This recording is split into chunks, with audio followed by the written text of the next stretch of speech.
Hello friends, bank മസ്കറ്റിൻ്റെ application വഴി നാട്ടിലെ അക്കൗണ്ടിലേക്ക് എങ്ങനെ പേയ്മെൻറ്റ് ചെയ്യാം എന്നുള്ളത് നോക്കുന്നത്.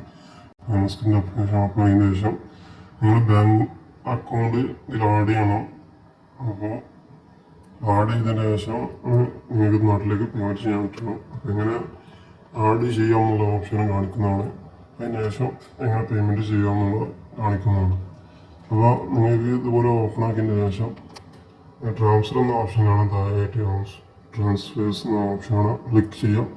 ശേഷം സ്പീഡ് ട്രാൻസ്ഫർ എന്ന ഓപ്ഷനാണ് ക്ലിക്ക് ചെയ്യാം. അതിനുശേഷം നേരെ മുകളിലായിട്ട് ഇന്ത്യ എന്ന് കാണാം, ക്ലിക്ക് ചെയ്യാം. ഇവിടെ സൈഡിലായിട്ട് കാണാം ആഡ് ന്യൂ ബെനിഫിഷ്യറി എന്ന ഓപ്ഷൻ, അത് ക്ലിക്ക് ചെയ്യാം.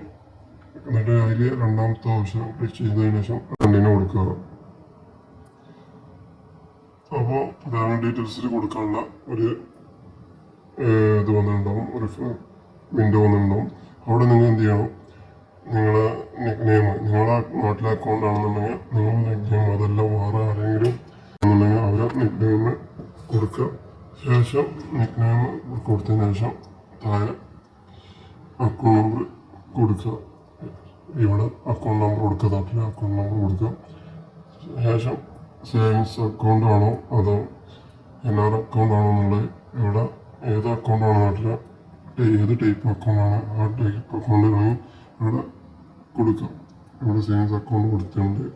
നിങ്ങൾ ഏത് അക്കൗണ്ടാണ് അവിടുത്തെ നാട്ടിലുള്ള ആ അക്കൗണ്ടിൻ്റെ ടൈപ്പ് അവിടെ കൊടുക്കാം. ശേഷം നാഷണാലിറ്റി ഇന്ത്യൻ ഓക്കിന് താഴെ ബെനിഫിഷ്യറി ടൈപ്പ്, ഇവിടെ നിങ്ങൾ ID പാസ്പോർട്ട് നമ്പർ വെച്ചിട്ട് അങ്ങനെ ചെയ്യാം. അതല്ല ആധാർ കാർഡ് നമ്പർ ഉണ്ടെങ്കിൽ അത് വെച്ചിട്ട് ചെയ്യാം.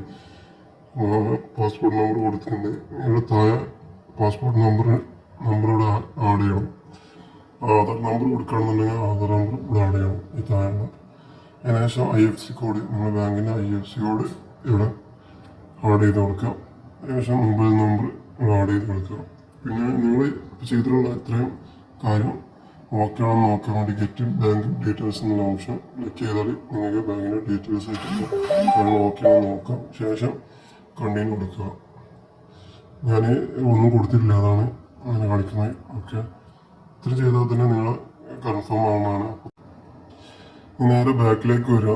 ബാക്കിലേക്ക് വന്നു കഴിഞ്ഞാൽ ഇവിടെ മേക്ക് ട്രാൻസ്ഫർ എന്ന ഓപ്ഷൻ കാണാം. ഇവിടെയാണ് കയറും നിങ്ങളെ എന്ത് ചെയ്യുക, ആഡ് ചെയ്തിട്ടുള്ള അക്കൗണ്ട് ഇതുപോലെ കാണിക്കുമ്പോൾ. അപ്പോൾ ക്ലിക്ക് ചെയ്യുമ്പോൾ ക്ലിക്ക് ചെയ്യാണ്ട് ശേഷം ബാങ്കിൻ്റെ ഡീറ്റെയിൽസ് കാണിക്കേണ്ട നാട്ടിൽ കണ്ടിന്യൂ കൊടുക്കുക.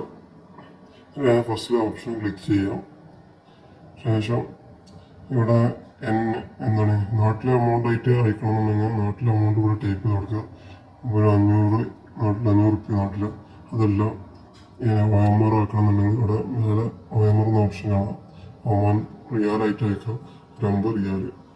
ശേഷം വ്യൂ എക്സ്ചേഞ്ച് റേറ്റ് എന്ന ഓപ്ഷൻ കാണാം. ഇവിടെ എക്സ്ചേഞ്ച് റേറ്റ് നോക്കാൻ പറ്റുന്നതാണ്. അപ്പോൾ ഇവിടെ ക്ലിക്ക് ചെയ്ത് കഴിഞ്ഞാൽ 1 റിയാൽ, ഒന്നും കൂടി ക്ലിക്ക് ചെയ്താൽ 1 റിയാൽ 224 രൂപയാണ് നാട്ടിലെ റേറ്റ് കാണിക്കുന്നത് ഇന്നത്തെ. ശേഷം താഴെ വന്നു കഴിഞ്ഞാൽ റീമാർക്സിലൂടെ നിങ്ങൾക്ക് എന്തെങ്കിലും ക്യാപ്ഷൻ കൊടുക്കണമെന്നുണ്ടെങ്കിൽ കൊടുക്കുക. ഫാമിലി എന്ത് ക്യാപ്ഷൻ നിങ്ങൾക്ക് അത് കൊടുക്കാവുന്നതാണ്.